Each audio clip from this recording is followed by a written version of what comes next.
Hey there everybody, I'm Richard Eisenbeis for GameZone.com and welcome to Big in Japan. Well, it's that time of the year again, so today we're going to take a look at the top 5 Japan-only games of 2011. But first, a few ground rules. 1. These are all games released in the year 2011. 2.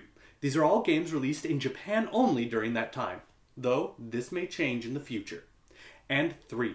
These are all games that I myself have played to completion. Well, now that that's all out of the way, let's take a look at the top 5 Japan-only games of 2011. Number 5. Tales of Zelia. For their 15th anniversary of the Tales series, Namco Bandai went all out to make a Tales game to end all Tales games. And while it might not have the absolute best story in the series as a whole, it certainly has the best gameplay. Zelia takes the best things from past games and remixes them to create something that feels new. Characters level up in such a way as to be more customized than ever before, and many of the back-end systems have been streamlined.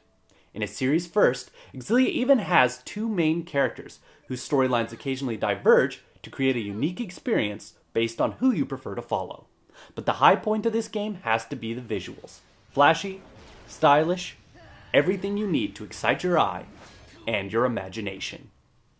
Number 4. Gundam Extreme Versus. While Tekken 6 is still the king of Japanese arcades, its greatest competition comes from Gundam Extreme Versus. The newest in the long-running Gundam Versus series, Extreme Versus is the first of the series to be released on PS3. With 59 playable Gundams across 21 different series, even the most casual Gundam fan will find a few suits they know and love. In-game, it plays like a high-speed and extremely refined version of Virtual On, but even that description sells the game short.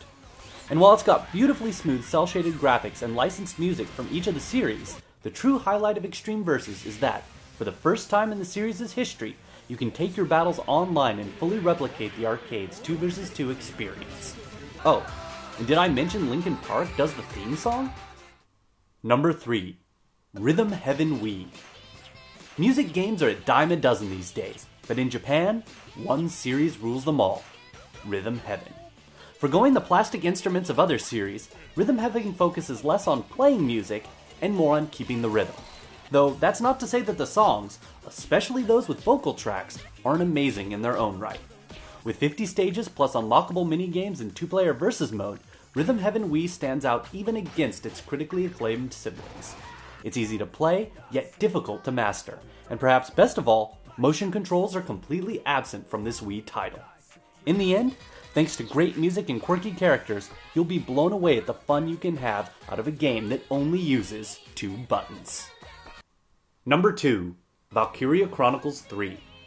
Taking place parallel to the first game in the series, Valkyria Chronicles 3 follows Gallia's penal unit, the Nameless, as they fight against the invading Roman Nazi hordes in this alternate universe version of World War II. The gameplay maintains the same basic flow as the previous 2 games, but much of the excess present in the back end of the second game has been trimmed away. To say that Valkyria 3 is brimming with content doesn't really give the full picture. With over 100 hours of gameplay in the main story, not to even mention the free and DLC missions, this title has more bang for your buck than any game this side of Skyrim. Valkyria Chronicles 3 is rife with interesting characters, touching love stories, and a compelling plot that, along with exceedingly refined gameplay, comes together to make this the best game of the series. Number 1. The Last Story. If you would have told me a year ago that the best Japanese game of 2011 would be a Wii game, I would have laughed at you, slapped you in the face, and went on my way. Then, I played The Last Story. Written and directed by Hironobu Sakaguchi, the creator of Final Fantasy himself, it takes the standard RPG narrative and focuses it. It's not about saving the world.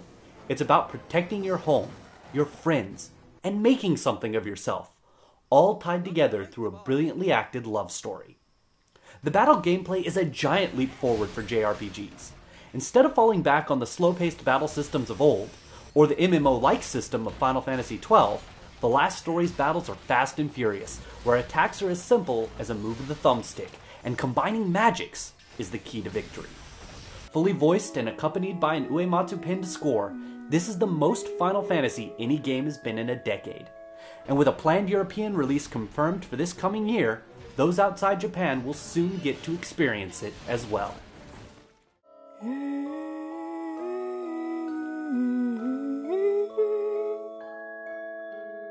Mm.